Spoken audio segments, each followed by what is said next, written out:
Welcome to the Tertiary. Today we are going to see secondary economic activity.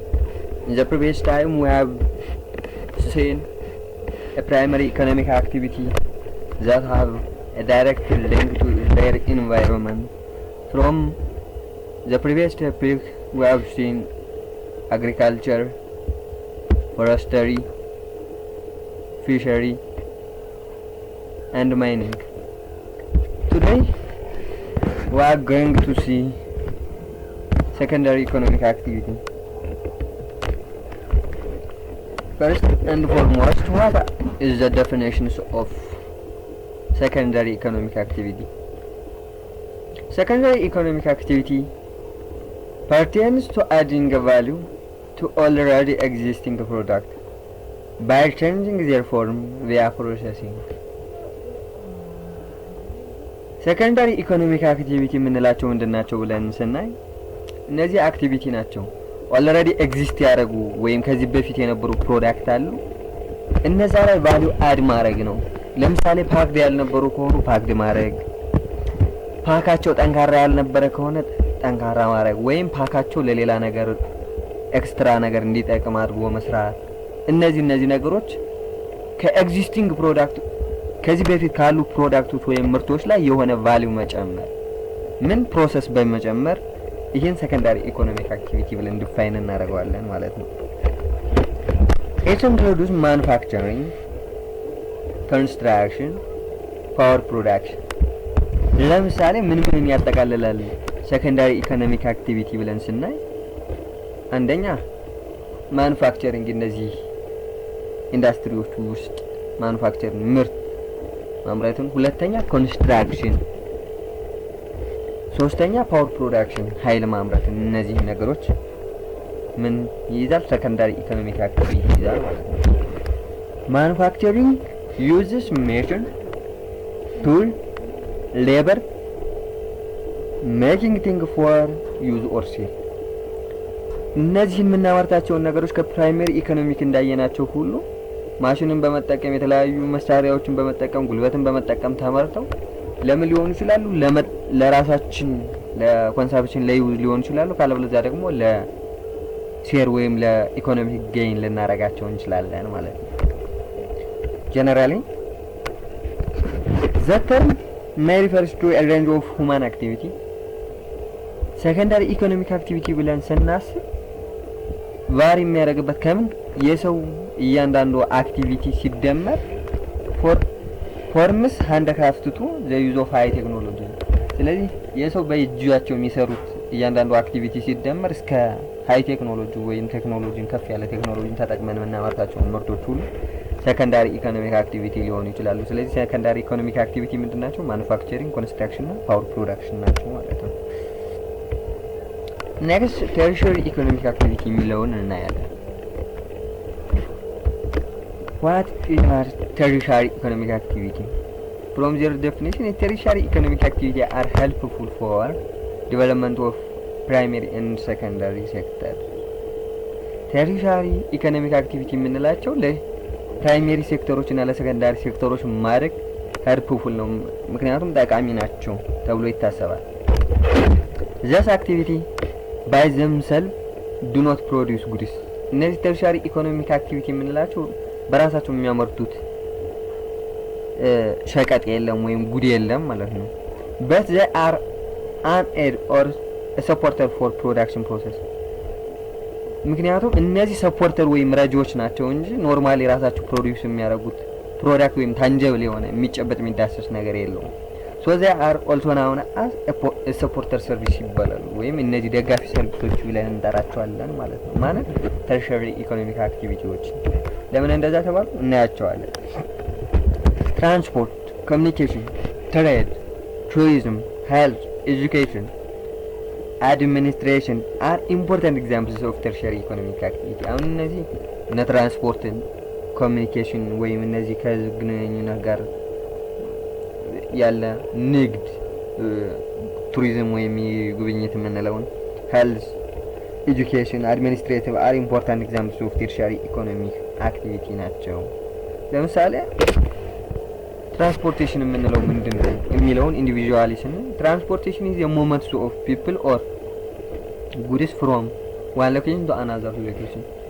ትራንስፖርቴሽን የምንለው እቃን ሊሆን ይችላል ሰውን ከአንድ ቦታ ወደ ሌላ ቦታ ማጓጓዝ የሚለውን የሚይዝልን ሲሆን this has enabled people to travel a longer distance in shorter time than ever before።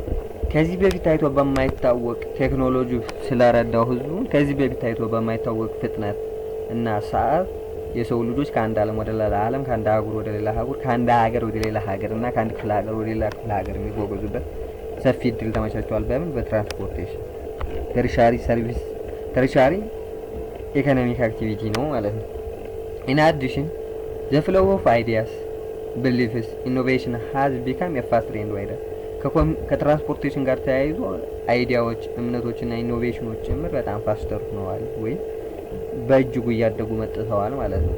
the major modes of transportation include ማጆር የምንላቸው የትራንስፖርት አይነት ምንድን ናቸው ካለ ላንድ ትራንስፖርት አለ፣ ዋተር ትራንስፖርት አለ፣ አየር ትራንስፖርት አለ እና ከነዚህ ውስጥም በጣም ዘች ፈስት የሚባለው ዋተር ትራንስፖርት ሲሆን ምን ደግሞ በጣም ዘኩ ዛህስት ወይም ኤክስፔንሲቭ የሚባለው ኤር ትራንስፖርት ነው ማለት ነው።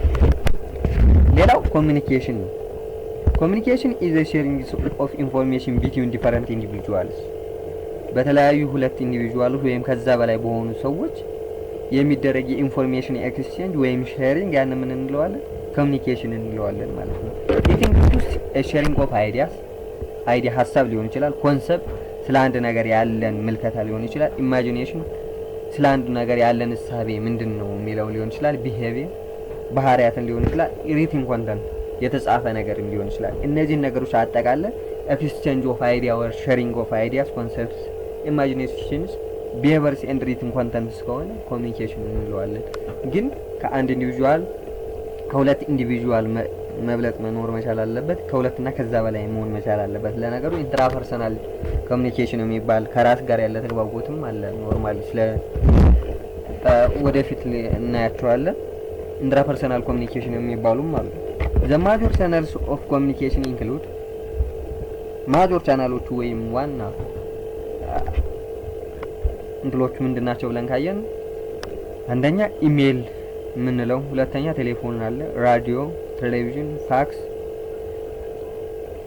እና ኢንተርኔት። እነዚህ ሁሉ በኮሚኒኬሽን ስር እናገኛለን። ሌላው ሶስተኛው ተርሻሪ ሰርቪስ ምንድነው? ተርሻሪ ኢኮኖሚክ አክቲቪቲ ካለ ምንድናቸው? ቱሪዝም is the movement of people from one normal place of residence to another place for leisure, business and other purposes።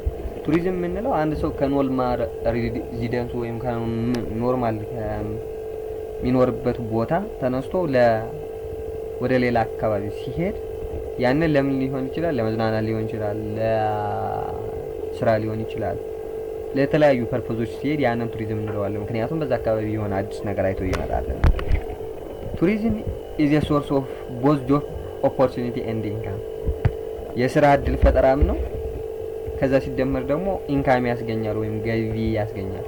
it is also known as smokeless industry ጭስ አልባው ኢንዱስትሪ በመባልም ይታወቃል። ማን ቱሪዝም the main tourist attraction includes የቱሪስት አትራክት የሚያደርጉት ነገሮች ምንድናቸው ካለ አንደኛው በተፈጥሮ የተገኙ ነገሮች ሲሆኑ፣ ሁለተኛው ደግሞ በሰው እጅ የተሰሩ ታሪካዊ ቦታዎች ሊሆኑ ይችላሉ፣ አብያተ ክርስቲያናት ሊሆኑ ይችላሉ፣ መስጊዶች ሊሆኑ ይችላሉ፣ የጦርነት ቦታዎች ሊሆኑ ይችላሉ። እነዚህ ነገሮች ምን ቱሪስት አትራክሽን ናቸው። ስለዚህ ናቹራል ሊሆን ይችላል፣ ማን ሜድም ሊሆን ይችላል። የቱሪስት አትራክሽን ሳይት ነው ማለት ነው። some of the reasons of reason for tourists are setting sea, conference, sport activity, health purpose, research, religious ceremony። ማለት ቱሪዝም ልናይባቸው የምንችለው አንዳንደኛው የሆነ ወደ ሳይት ወይም የሆነ ቢዝነስ አክቲቪቲ፣ ሁለተኛ ለኮንፈረንስ ለስብሰባ የምትሄድበት አጋጣሚ፣ ሶስተኛ ለስፖርት ውድድር የምትሄድበት አጋጣሚ፣ ለጤና ካንዳ ለምሳሌ ኢትዮጵያ ውስጥ የሆነ ሕክምና የለም ቢባል የሆነ ሰው ብር ቢኖረው ሌላ ሀገር ሄዶ ቢታከም በዛ አጋጣሚ ቱሪስት ሆነ ማለት ነውና ሪሰርች ጥናትና ምርምር ለመስራት ሪሊጂየስ ሰሎሞን የሃይማኖታዊ ዝግጅትን እነዚህን ሁሉ ያጠቃልላል ማለት ነው። ስለዚህ ለዛሬ የነበረን ቆይታ ይሄን ይመስላል። ሰከንዳሪና ተርሻሪ ሴክተሮችን አይተናል። ዩቲዩብን ሰብስክራይብ፣ ላይክ፣ ሼር አድርጉት። ሀሳብ አስተያየት ካላችሁ ኮሜንት ላይ ያስቀምጡልን። ሀሳብ አስተያየት እንኳን ባይኖራችሁ የት ቦታ ሆናችሁ እያያችሁ እንዳላችሁና ለስንት ሰው ሼር እንዳደረጋችሁ ኮሜንት ላይ ጻፉልን። እናመሰግናለን።